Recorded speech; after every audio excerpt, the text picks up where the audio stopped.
تو دوست احباب شکوے کرتے ہیں جی ہمارے کام پورے نہیں ہوتے، اٹک جاتے ہیں، اور پھر وہ کسی کے پاس جاتے ہیں، عملیات والوں کے پاس، تو ان کا تو چونکہ کاروبار ہے، انہوں نے پیسے کمانے ہوتے ہیں، تو وہ سمپل جواب دیتے ہیں جی کسی نے لگتا ہے تمہارا رزق باندھ دیا ہے، کسی نے تمہارا رشتہ باندھ دیا ہے، اور ہم اس کو بلیو کر لیتے ہیں۔ بھئی اللہ کسی کو دینا چاہے تو کون اس کو باندھ سکتا ہے؟ کیوں کسی کو چھوٹا خدا بناتے ہو؟ کوئی کسی کا رزق نہیں باندھ سکتا، کوئی کسی کا رشتہ نہیں باندھ سکتا، ہمارا ایک ہی خدا ہے، اس کے کام کو کوئی روک ہی نہیں سکتا۔ خواہ مخواہ اپنا عقیدہ بھی خراب اور اپنا عمل بھی خراب۔ سیدھی بات ہے کہ نبی علیہ الصلوۃ والسلام نے جو باتیں سکھائیں ان کو کریں، خود بخود عملیات سے جان چھوٹ جائے گی۔ چنانچہ عورتیں اکثر پوچھتی ہیں جی کہ میرا رشتہ اچھا ہو جائے، بیٹے کو جاب مل جائے، بہو کا ویزا رکا ہوا ہے، فلاں کام اٹکا ہوا ہے۔ تو بھئی اٹکے ہوئے کاموں کے لیے عمل نبی علیہ السلام کے مبارک زبان سے ابو داؤد شریف کی روایت ہے۔ نبی علیہ السلام نے فرمایا جو مومن صبح و شام 7 مرتبہ اس دعا کو پڑھے گا، اللہ تعالیٰ اس کے ہر ادھورے کام کو پورا فرما دے گا۔ اور وہ کیا ہے؟ حسبی اللہ لا الہ الا ہو علیہ توکلت وہو رب العرش العظیم۔ بعض لوگوں کو رزق کی تنگی کے بڑے شکوے ہوتے ہیں، اور ان کے دل پہ فاقے کا خوف رہتا ہے، ڈر رہتا ہے، اور فاقے سے بچنے کے لیے وہ سارا دن کاروبار کے پیچھے بھاگتے دوڑتے بھی رہتے ہیں۔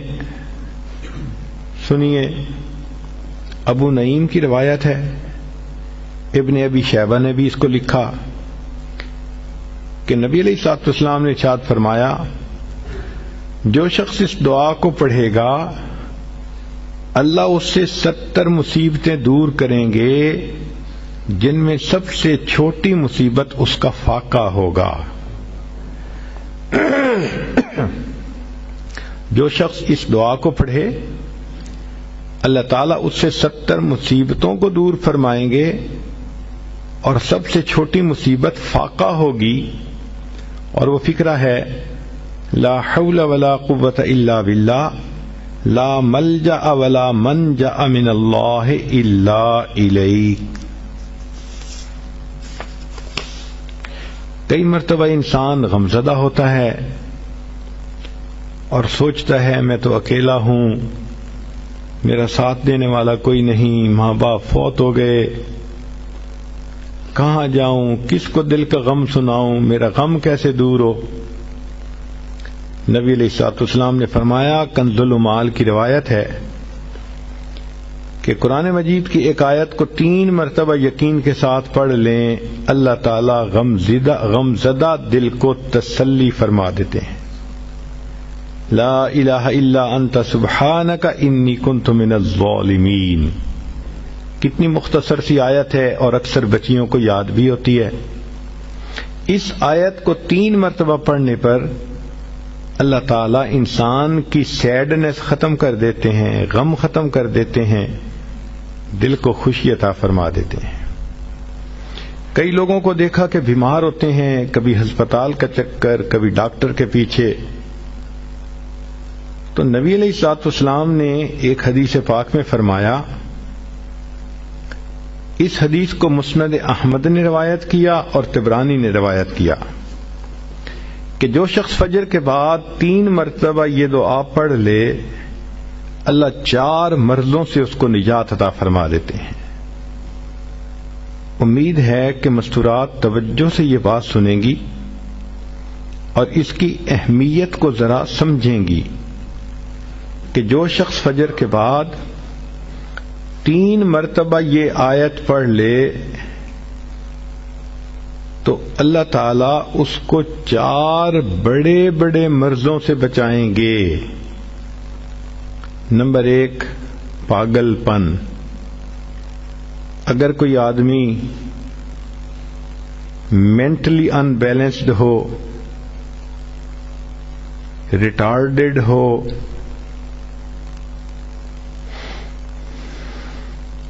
یا جس بندے کو چیزیں بھول جاتی ہوں یا چیزیں یاد نہ رہتی ہوں،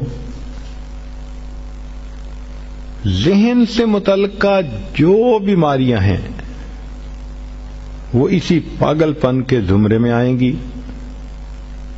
یا کسی کو مرگی کی بیماری ہوتی ہے، وہ بھی اسی زمرے میں آئے گی. تو پہلی بیماری جو اللہ تعالیٰ دور کرتے ہیں وہ ہے پاگل پن، اور دوسری بیماری کوڑ پن. کوڑ پن کہتے ہیں چہرہ بدصورت ہو جانا.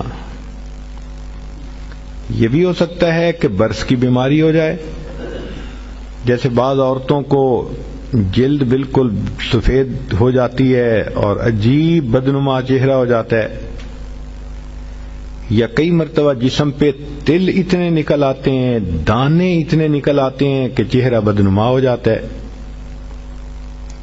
یا چہرے پر داغ پڑ جاتے ہیں کالے رنگ کے. تو چہرے پہ داغ پڑیں، چہرے پہ دانے بنیں، یا چہرے پہ برس کے نشان پڑیں، کوئی بھی چیز ہوگی وہ اسی کوڑ پن کے زمرے میں شامل ہوگی جس سے کہ چہرہ انسان کا بدصورت ہوتا ہو. یہ بیماری بھی اللہ دور فرما دیں گے. اب جن بیچاریوں کو بیوٹی پارلر پہ جانے کا شوق رہتا ہے اور اپنے فیس پہ پتہ نہیں کیا کیا پروسیس وہ کرواتی ہیں، تو ان کو تو چاہیے کہ وہ اس آیت کو یا اس فکرے کو بار بار پڑھیں تاکہ اللہ تعالیٰ ان کے چہروں کی خوبصورتی دیر تک سلامت رکھیں. اور تیسری چیز ہے اندھا پن.